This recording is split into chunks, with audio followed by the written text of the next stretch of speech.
Walking meme Nicolas Cage goes full-blown JCVD in this meta-insight into the bizarre world of a fading Hollywood star.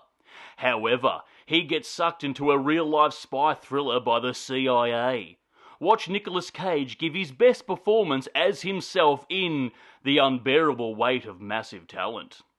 Hello there, you loose units, and welcome back to another episode of Spicy Boy Reviews. I'm, of course, your host, Andrew Iles. That's right, The Unbearable Weight of Massive Talent, directed by Tom Gormican, who has one or two writing credits under his name and is known for directing this. This film uses the real-life struggle of Nicolas Cage, doing their best JCVD here, and doing what that film did for Jean-Claude Van Damme, but for Nicolas Cage. Even the structure of this film is straight out of an episode from the Amazon Prime show in 2016 called Jean-Claude Van Johnson.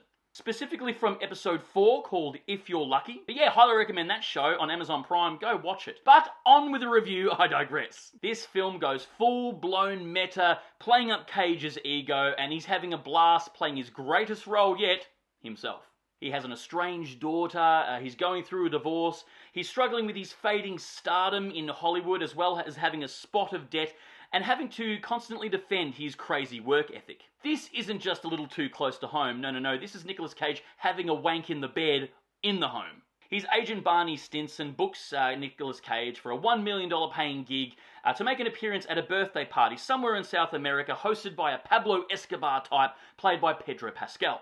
And his character is an absolute Nicolas Cage fanatic. And coaxing Nicolas Cage to the party because he wants to show him a script that he's written specifically for Cage. Upon Cage's arrival, though, he is recruited by the CIA. Two agents here, played by Tiffany Haddish, who's sporting her best Jada Pinkett Smith haircut, and not Jason Sudeikis. These two are playing the characters that they always play of Tiffany Haddish and Ike.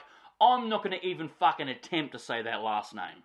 Turns out the Cage's host may have kidnapped that country's president's daughter to strong-arm him into dropping out of an upcoming election. And it's up to Nicolas motherfucking Cage to find her and save the day. Cage and the Mandalorian form a really strong bromance here, trying to nut out the story or the script that Pedro Pascal's character wrote specifically for Cage. And they start their little story, their writing process, of making it an indie character study, small scale.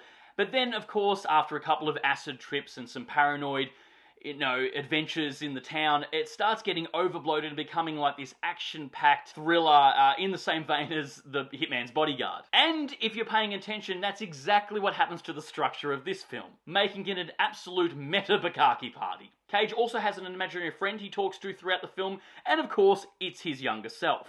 And I've got to say, the de-aging on him as his character is fantastic. It looks really good. And it looks like he's just walked straight off the set of Raising Arizona or Vampire's Kiss. The movie has all of the references to Nicolas Cage's back catalogue, and upon reflection, it dawned upon me that he has a lot of awesome, entertaining movies. I mean, after this review, I'm going to go have a mini marathon. He's super self-aware of his public persona, and he plays it up here with delight, and that's where all the humour comes from. It's hilarious. This is a movie buff's wet dream. It's a great script, it's self-referential as hell, it's very farcical, and it's so meta.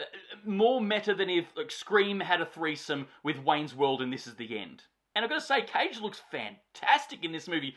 This is the best he's looked in years, and if this is going around the structure of JCVD, this is going to be his comeback. Not that I went anywhere.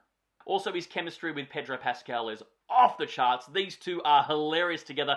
Pedro gets a lot of funny moments too. These guys they're awesome on screen. I loved it. Yeah, I gotta say, I love this film. It's exactly what the doctor ordered, an actual movie. And of course it's meta. They of course poke fun at movies don't make bank unless they're a pre-existing IP or like a Marvel film or Star Wars. However, if I did have to give the film a bit of criticism, a bit of a nitpick here, I've got to say that if you've seen the trailer, you've kind of seen the movie. There's a few little hidden things that, popped up.